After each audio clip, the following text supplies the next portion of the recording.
Hello and welcome to DDOCast episode 621, recorded the weekend of December 13th. I'm your host, Patrick. This week's screenshot, Ciberon grabbed this shot of the Stormhorns in What Goes Up with this screenshot of the week. Very beautiful shot of the Stormhorns. Well done. We like to talk about Dungeons & Dragons online nearly every weekend. You can catch us through Twitch, YouTube, the DDO forums, iTunes, or from our website at DDOcast.com. DDOcast is hosted by Cyber Ears, the awesome podcast hosting network, and shows are usually available within a few days of recording. The next show will probably be next weekend, probably the last live show of the year, since there's only a couple Sundays left, or a couple weekends left. But you can stay updated by following us on our social media pages or our website, DDOcast.com, with our calendar. On the podcast this week, we sat down with Bill Champagne, who is the composer for Feywild. So we have an interview with him on the back half of the show. It was a lot of fun to get to talk to him about music and video games and DDO and how the Feywild soundtrack kind of came about. But first, we'll talk about game news. There was an issue with Thelanis. There's not a lot of super great details about it, but this is what they said. The Thelanis game world experienced an unexpected issue on Friday, December 11th, that required them to return the game world to an earlier state from that morning. That meant that any progress made since 4 a.m. Eastern until the world went down around 5 p.m. Eastern on Friday afternoon will not be able to be restored. Automatic refunds have been made for any DDO store purchases made during the impacted time, and VIP players who logged into Thelanis during that time frame will have their subscription extended by one full day. They have also enabled some bonuses for Thelanis to assist players through Sunday, December 13th. They added a plus 15% heroic and epic XP boost that was in addition to the bonus days.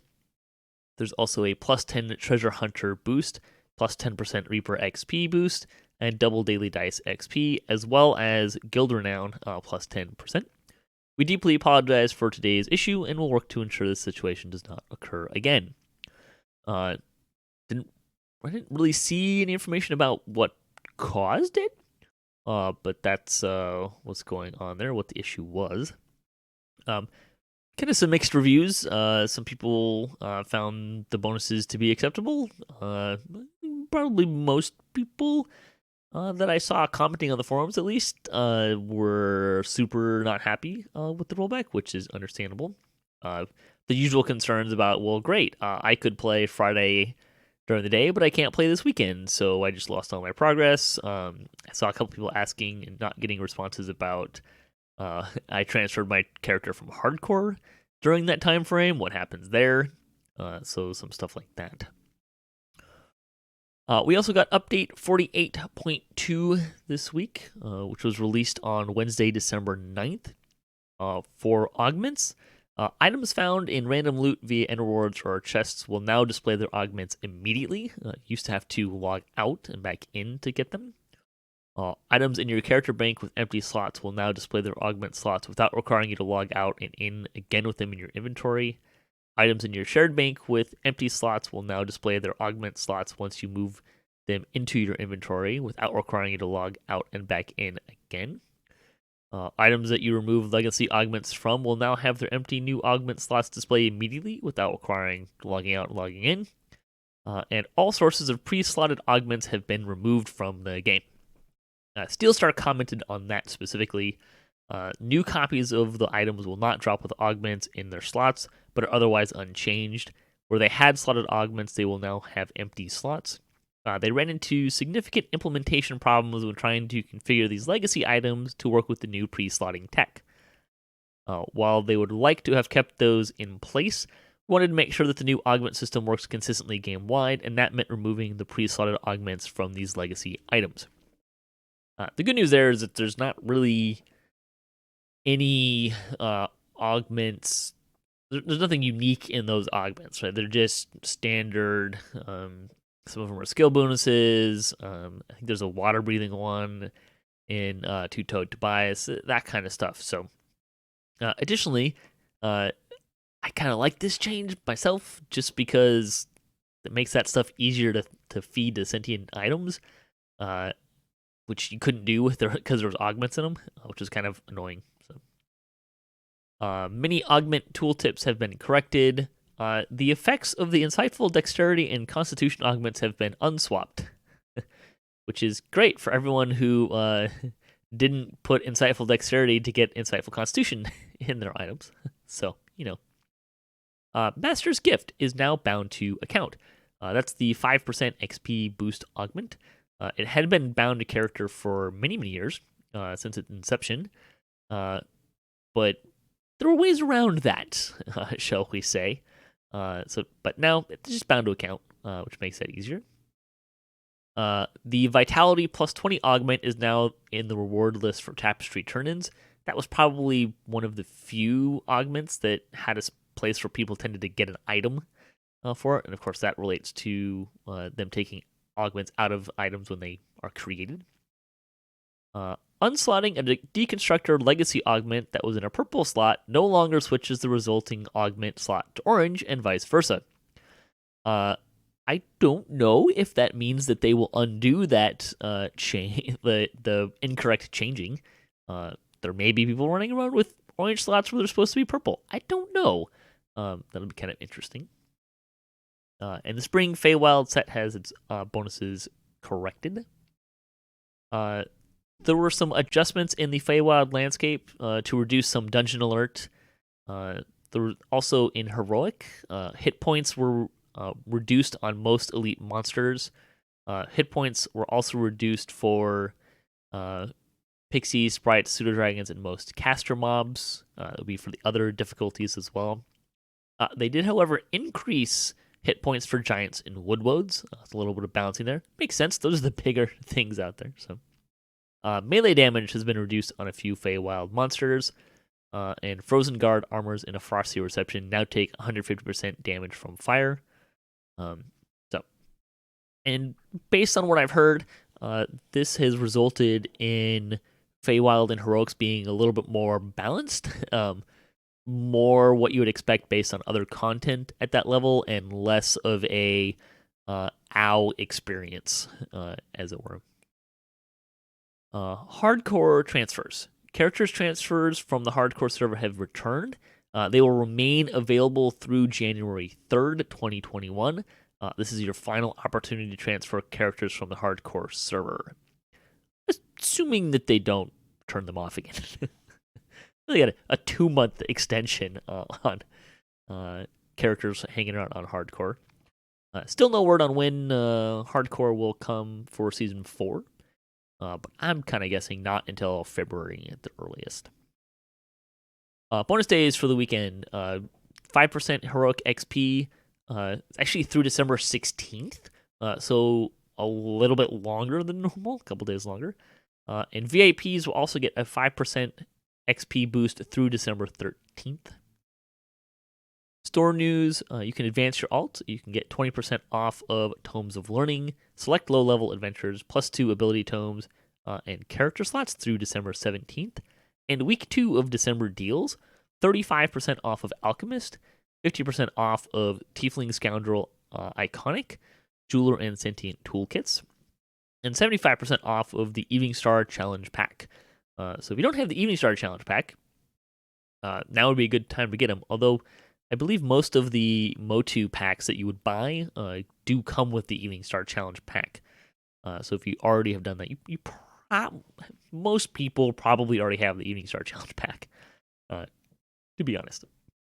But if you don't, it's 75% off, so get it now. 75% off is usually as much off as anything gets. The coupon code for the week, a free Wand of Slow with the coupon code SLOWWAND, also through December 17th. Not super useful if you ask me, but sure. That's kind of fun. All right, that'll take us to community news. The 406th Chronicle. You can get Reaper Wings at half of the cost. Voodoo Spice explains how to do that over on YouTube.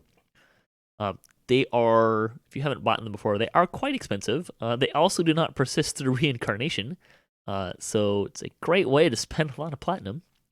But yes, if you can haggle them down, so there's ways to get them down pretty, at least half the cost they otherwise would be. The Vault of Kundark has been working to make quest guides, item lists, and opt-in My DDO-like character viewer and more, so you can visit that website for a lot of info. The comment for the week. Do you prefer the season in-game to match your season out-of-game, or do you like them to be different? That's an interesting question, because depending on where you live, you may have a different interpretation of what seasons are. I think most of the U.S. is kind of tuned into a spring, summer, fall, winter season, but other parts of the world it's just dry and rainy seasons. So I don't know, but I guess you could say like in terms of festival, in-game specials and stuff. And personally, I kind of like them to match out of game. Mostly because I don't really have a super solid lore understanding of why they would exist in the game. So a lore reason outside of the game works for me. Fansite news. We got a shout out for our episode last week, finishing our Fables of the Feywild review. Mickey chronicles her rating in the 201st episode of her blog. On DDO stream this week, DDOPL runs High Level Reaper. Brighter Days Ahead lets Chaos reign, and Sigtrent plays the Chester. On Twitch, Rubber Tyranno begins streaming DDO. Lorelil goes Noom, and Ivo Minkowski raids. And on YouTube, Samus Grober runs a level 28 Wizard. Potion Hoarder solos Grim and Barrett, and Shrimtom delves into a half-orc fighter and healing. Other stuff from the Chronicle. Festival has begun. We talked about that last week, I think. The Jester of Festival will be available through January 13th. Coins will continue to drop through January 6th. And don't forget that the DDO Winter Games are here one last time, available through January 5th. There is a new event coming that will replace the Winter Games this winter, so looking forward to that. But if you like the Winter Games, this would be kind of your last chance to take part in that. They did hint that maybe it would come back as a less frequent thing, or maybe one or two. It might come back in some form, but it's not going to be in the regular rotation anymore. Also, don't forget to check out D&D Night on DDO Streams, Sundays at 7 p.m. Eastern on twitch.tv/DDO Stream. That's the weekly tabletop gaming from people from DDO, including myself and others. This week is the Oracle of War, which is the new campaign that I'm doing. And after that, we should have Jerry doing a holiday-themed adventure, like he usually does around that time of year. So, but check that out Sundays 7 p.m. Eastern. Also, you can find it on YouTube as well. And DDOCast Splat is done for the year. We're gonna take a little bit of a break for the holidays and just to take a break. But we'll be back probably early next year, middle January. I think haven't really figured it out, but that's kind of where that's going. But it'll be back for season 7. Which means we've been doing that for about 8 years, which is kind of crazy. Lightning Post did have a couple folks write in. Arcot wrote in, said he just wanted to elaborate a little on his long-term versus short-term investment philosophy point from last week, saying that if EG7 manages and invests for the long term, that might mean they'll invest in things like game engine upgrades, which might make the game last longer. If all EG7 was interested in was a quick buck to pad the bottom line, they probably wouldn't make such an investment into the game. He's hoping that EG7 will do like they're planning to do with Lotro and also invest in some game engine updates. Arcat hasn't been particularly interested in playing other MMOs or computer RPGs for almost 15 years since DDO came out. So he's really rooting for DDO to be around for a while, I think. Fuzzy Duck wrote in, says that new enemies are always fun additions. I agree. He's been a fan of the various Irish, Welsh, and Scottish mythologies and like the addition of Kelpies and Fomorians. Maybe they'll add the Nikolavi next. I have no idea what that is. I don't even know if it's in D&D in any form, but interesting. New monsters are always fun, right? Like, that's especially when you get to see them animated and, which I think I've said on the show before, I find really informs my pen and paper understanding of what the monsters are and look like. I think I said in the review for Feywild, I did not have a concept of Fomorians were that big. So it's kind of stuff like that.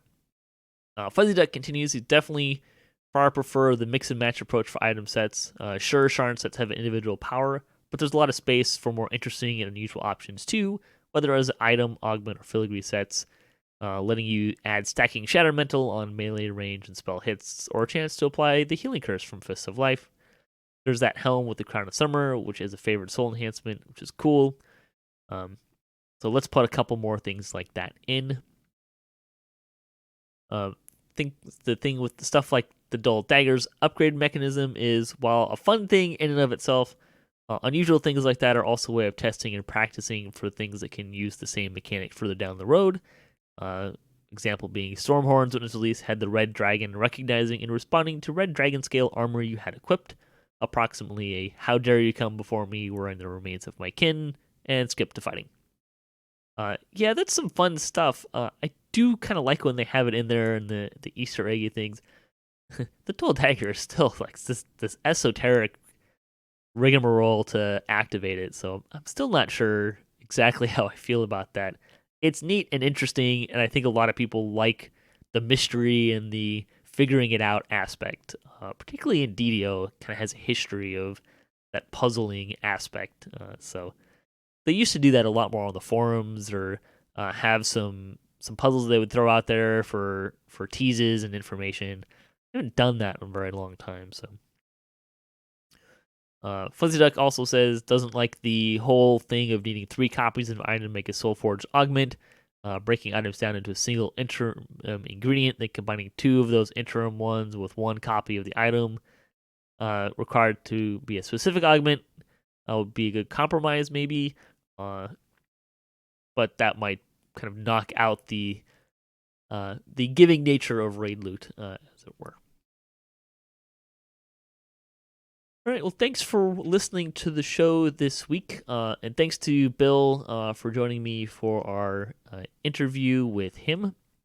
We are looking forward to bringing that here to you in just a minute. If you'd like to support the show, you can visit our website at DDOCast.com, or you can support us on Patreon. If you have a DDO-themed webpage, or you Twitch DDO and you'd like to be featured on our website, email us at ddocast@gmail.com. You can also hit us up at ddocast.com for show notes, MP3s, our calendar, previous shows, and other fun stuff. If you'd like to be a part of the show, if you have a comment, a question you'd like to hear us answer, a topic you'd like to hear us discuss, or you just want to say hi, leave a comment, or you can email us at ddocast@gmail.com. You can also find us on social media and follow us for the latest cast updates at DDOCast on Twitter is the best place. So stay tuned for our interview with Bill Champagne, the composer for Feywild.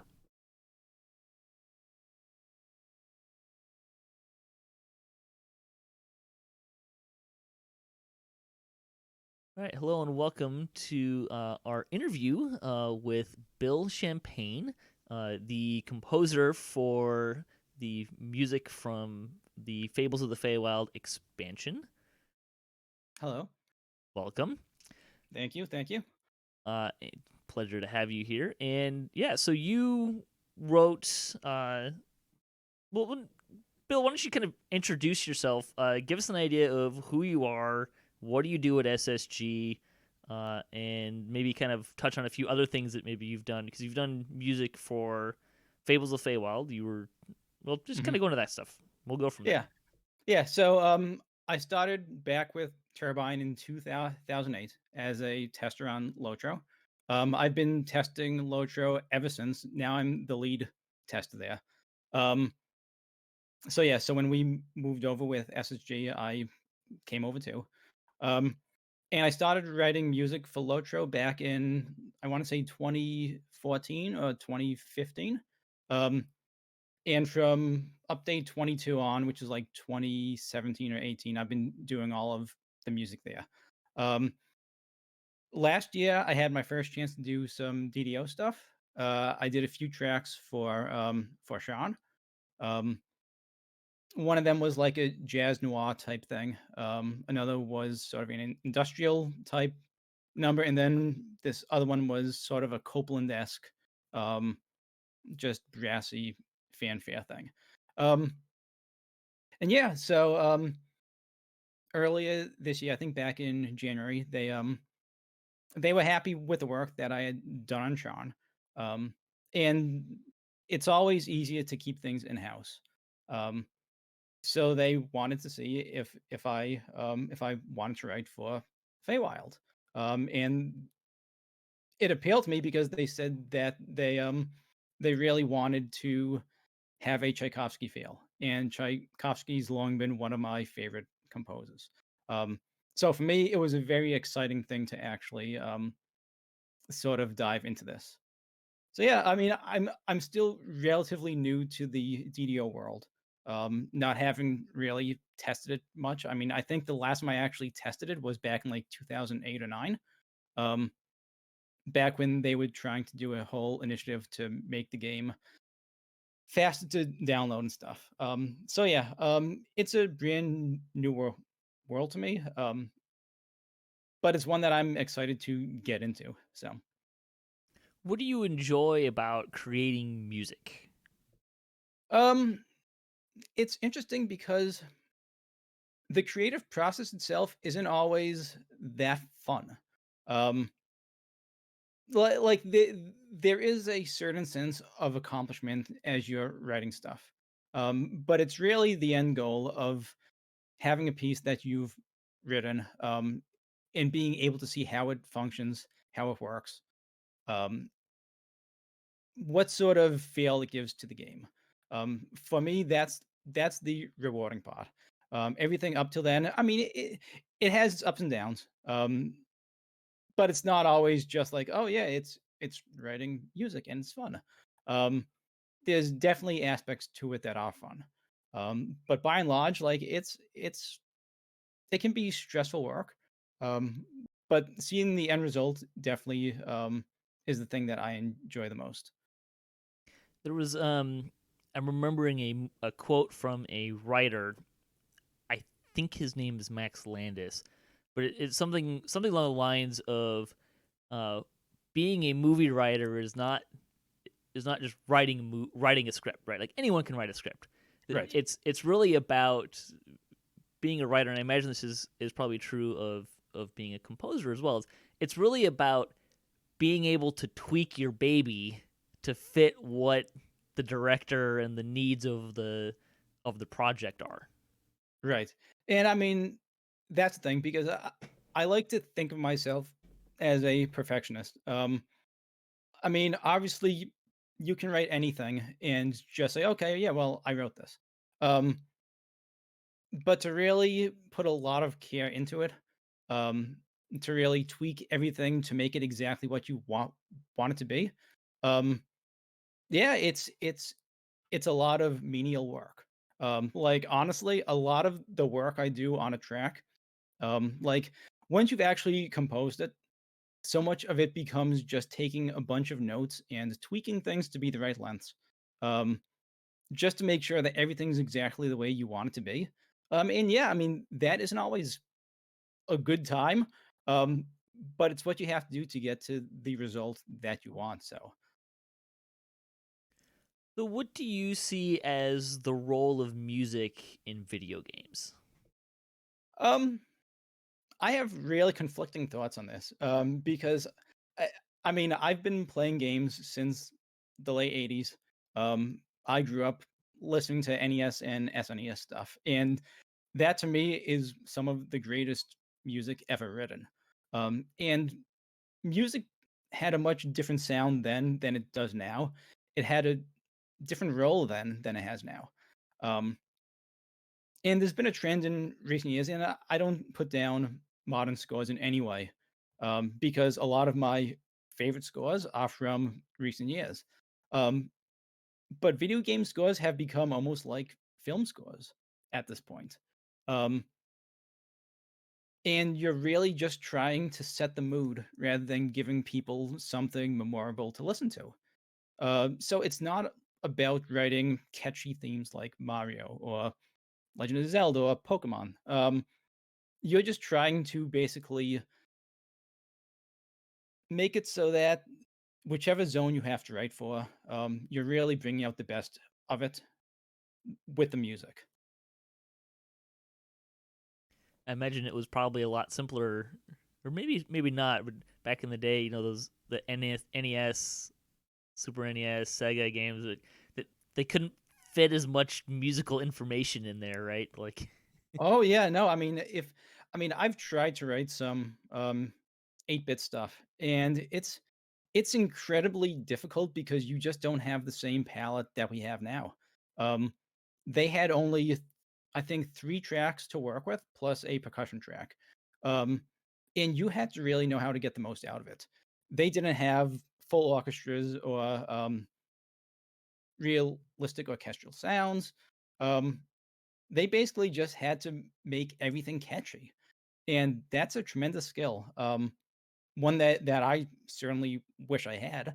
Um, so yeah, it's music in games has changed so much, and it's that isn't to say it's changed for the better or for the worse. It's just changed. so when you look at Feywild specifically, you mentioned a little bit? What were some of your inspirations for creating the music for Feywild? Okay, so this was Tchaikovsky, like pretty much 100%. Um, as I said, so Tchaikovsky's been one of my big four classical composers for many years. Tchaikovsky, Wagner, Shostakovich, and Stravinsky. To me, those are like the four iconic ones that I always go back to. And there's always been a sort of charm to Tchaikovsky's sound that's just appealed to me. So when they said that they wanted that, I'm like, excellent. It's a style I don't have any experience with. Um, like all of the composing I've done has always been in more of a film type mode. Tchaikovsky's just a completely different beast. So yeah, I bought some of his scores. Like Swan Lake was the big inspiration. Um, but I also bought some of his symphonies just to like study the actual music. Um, and the good thing is, DDO, the person in charge of telling me what to do there, Charles Miles, um, he's very good at knowing exactly what he wants. So for basically everything I had to do, he gave me sort of samples from Tchaikovsky of the sound he wanted, which made it easier for me to basically go through the scores and circle the parts that I really had to emulate. There is a little bit of um, other romantic type classical in there. Like I do dip into Wagner a little bit, but we wanted to keep it as authentically Tchaikovsky as we could. What did you kind of hope to capture about the Feywild in music, or were you just kind of approaching it from a notes perspective? Like, here's what we want. I was pretty much just trying to approach it from a notes perspective. Um, they were very specific. Like we had certain biomes, like we have a main fantastical theme that should basically encapsulate this sort of fail. And then we have to take that same theme and put it into a sort of summer landscape and put it into a winter landscape in a swamp and just get all these different permutations out of it. Um, so yeah, so writing the main themes were interesting because you had to be able to play them in many different ways and still have them maintain the feel of that biome. Did you have a? I don't know if this is a question it's always fun to ask. It's like, which of your kids is favorite? Do you have a piece of music from Feywild that that was particularly like a favorite piece or part that you worked on? Yeah, I think if I had to pick two, um, I'd say just the overall main landscape theme. And um, I d- I don't know exactly how it's used in the game. I assume you hear it a lot on just like the basic landscape. But it starts out mostly with harp and oboe. Not not oboe. English horn, and it's very Black Swan esque, Swan Lake esque. Um, though Black Swan is close enough. Um, that one I thought was just a lot of fun because it's the main theme. It's all of the pieces all in one. And that's the first one that I wrote. And to me, it sounds pretty authentically Tchaikovsky, so I feel like I nailed it. Um, and there's a couple of the winter themes that are just these very snowy, um, sort of a lot of bells, and they just have this nice wintry sound to them. Those are some of the ones that I enjoy the most. Do you have a number of how many pieces of music you wrote, or like minutes or something like that to give people perspective of Yeah, yeah. So I think it ended up coming up to around 19 pieces, in about an hour's worth of music, um, which was pretty much my October. That's pretty good. Keep you busy for a month. Yeah, no, I mean, like my goal was to do, I want to say something like it's not quite a track a day, but I was trying to go for like 4 tracks a week. Um, which I mean, it's not an insignificant amount of music, for a month, but I'm used to writing more than that for Lotro, so it actually felt a little bit easier. So what can you maybe give us a roadmap of what does creating music for a video game look like? At least DDO and Lotro, like from okay, you're now writing it. What does that kind of roadmap look like? Okay, so are you talking like in perspective to the game or like the process that I have? The process that you have, or give basically just kind of give players an idea of what does it look like to make music for a video game. Okay, so I originally learned how to compose on pencil and paper, which is actually the way that I still prefer to compose, but I just don't have time to, because there's just too much stuff to write. So I use a sequencer called Cubase, and basically, there's various types of notation programs. There's some where you actually input notes as you would on like a musical staff, and there's ones sequences where it's just you input basically lines, um, and like you basically just record a lot of stuff and then tweak lines and move them up and down where they should go. Um, it looks bizarre. It doesn't look anything like actual music.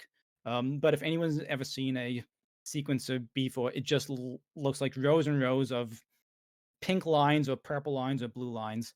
Um, so it's a different experience than what I was used to growing up. Um, but it's also interesting because at the same time you have a full orchestra at your fingertips.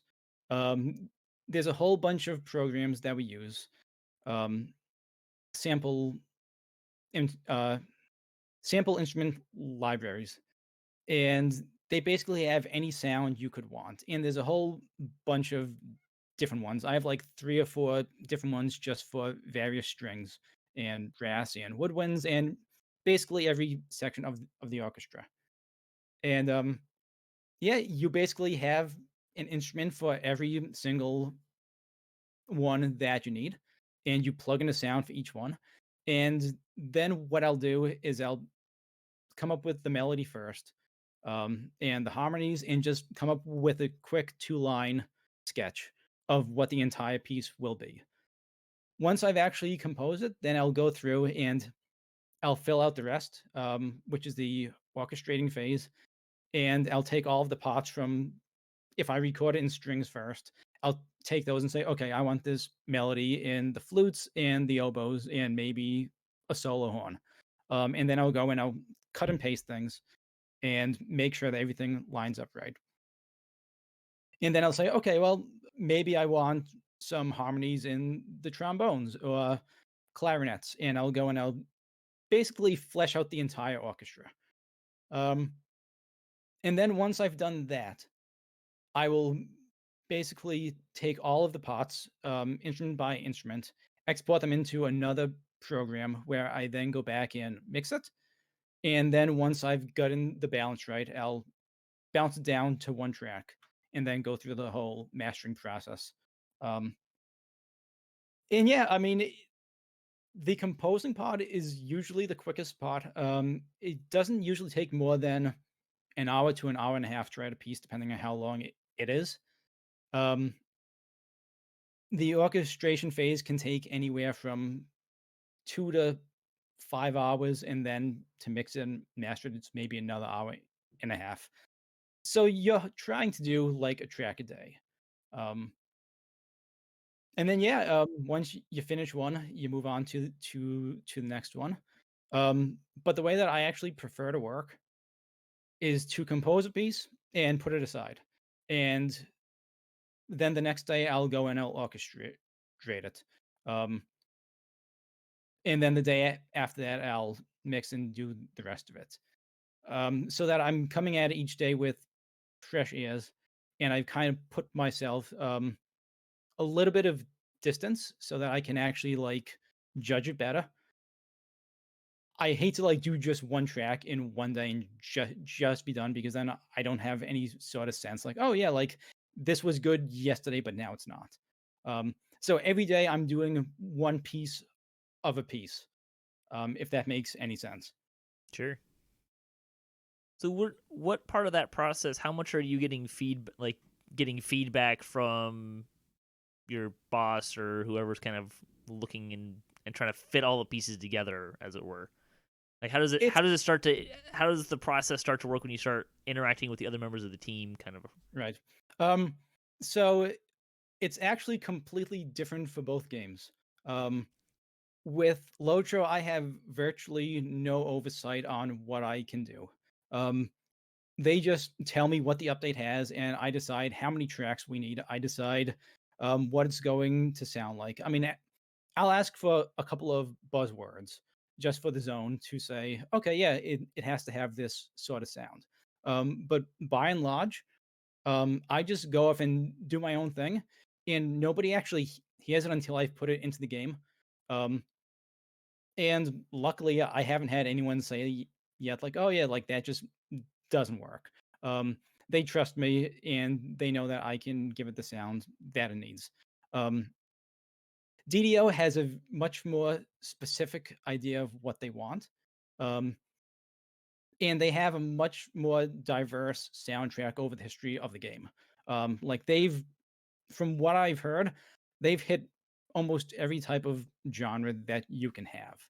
Um, so yeah, so whenever I finish a piece, or at least finish the training phase, before I'd go and finish it all up, I'd pass it off to the team, and I'd say, "Is this kind of what you wanted?" And if they said yes, I'd just finish it. If they said, "Well, yeah, you should try to do this here, or maybe add an instrument here, or this has to come up in the mix more," um, then I'd at least know that I had to go back and tweak some stuff before I actually did the whole mixing mastering process. Yeah, there's definitely the sound and music really runs a bit of a gamut for DDO, especially of late. The last couple expansions, Oh yeah. Feywild is very different than Sharn. Is very different than Ravenloft. Um, Yeah, I mean it's interesting for me because Lotro has a very film sound. And I mean I've been trying to take it a little bit more classical the last few years, but it's still predominantly film. Um and I mean that's a style that I'm comfortable with. Um but there's also rules in terms of things I can't do. Like I absolutely cannot use piano, because it's anachronistic. They don't have pianos in Middle Earth, so I can't use it. Um, DDO, it's basically they have a sound and they want to just get that sound, and you can use any instruments you want to get there. Um, and like it's fun to be able to use synthesizers and all these other things that I just can't do with Lotro. So Lotro is very like they're very much trying to stay within the keep the music itself even within the world of the game Yep. and interesting. Oh yeah. Yeah, and I mean I've tried to stretch it a little bit. I've used some things that I maybe shouldn't, but like if you can sometimes hide them so that they're not front and center. But like I mean, there's a lot of piano on the Feywild Right. soundtrack, and like we just can't do that with Lotro, which is a shame because I love to write for piano. Sure. Um do you have any advice for anyone out there that maybe is interested in becoming a composer, but more specifically a composer for video games? Right. Um, I mean, so the biggest thing to becoming a composer is, I mean, yeah, it helps to learn the tools, um, which is something that I'm still doing. But the biggest thing is just listening a lot, listening to a lot of different types of music, and basically just having a sense of what you want to write and figuring out how to make it happen. Like growing up in high school, college, I spent a lot of time studying melodies, melodic contours, chord progressions. Um, I study full orchestral scores, anything that I could get my hands on, um, just to see how composers do what they do. Um, and just being able to study things makes things so much easier just to know like how things work. Um, as far as video games go, like listening is a big part of that too. Learning the tools is a big part of that. But I think just getting involved in the industry, um, like again, like I got in QA and I learned how games work. I made connections. Um, So, yeah, like, you just have to I mean, it's a lot of luck too. I can't stress that enough because I was with the company for se several years before I actually got a track into game, and I only became the composer, when the entire sound department got laid off. So, it's one of those things of just being in the right place at the right time. Um, but yeah, just make all the connections that you possibly can and practice and practice and practice some more and come up with demos and show them around, put them on YouTube. Um, just let people know that your stuff exists. What was it like the first time you played a game and heard your music? It was the most surreal thing. It was a track that we put in Minas Tirith, and it wasn't that great. I mean, it's an okay track, but I mean, the quality isn't there because like I didn't know how to use the tools that well. Um, but it's still just a surreal experience to actually go into the game and listen to a track that you made because like you can almost see it playing out in your head as you would in the sequencer. Um, and yeah, it's just bizarre because like yeah, I've been dreaming about game music since the 90s. It's been a goal of mine for many years to actually put my music into games. So yeah, it's one of those things that I just won't ever forget because it was just so cool. Well, thanks for spending some time with us. Yeah. Is there anything else you want to tell players about your music for Feywild, or maybe do you have some places where they can go and listen to other pieces that you've worked on, that kind of stuff? So I think that we're going to be publishing the Feywild soundtrack on YouTube very soon. Um, Jerry has told me that it's coming soon. I don't know when, but I'm looking forward to that because yeah, I haven't gotten much feedback on it. I've heard of a few places that players have enjoyed it. Um, so yeah, I mean it's always nice to hear that. But yeah, whenever we publish things on YouTube and players can actually go and comment and stuff, it's always a good way for me to see feedback. Um, so I'm excited to get that out there. Um, but yeah, I mean, we have a lot of stuff on the Load Show channel too. I've like probably almost 15 hours of music for Lotro now. Um, so yeah, I would just say go through those playlists from update 22 on and see if there's anything in there that you like because it's a lot of the same orchestral stuff. It's not as classical, um, and but hopefully there's something in there for everyone. All right. Probably the last question, unless you give me something to bite on here. Is there a type of you've done Tchaikovsky now? Uh, Yep. is there a genre or type of music that you would most like to take a crack at? Whew, that's a good one.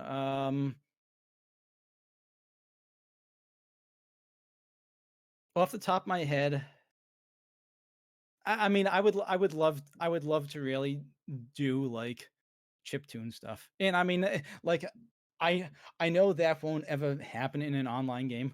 Um, but like just that old JRPG sound. Um, I didn't say it had to be for a video game. no, yeah, I mean, like I just dream of doing this project where I put out an album of like just SNES style compositions. Um, to me, that'd be fun. Cool. Well, thanks for spending some time with us, and we look forward to your next project. Uh, and thanks again.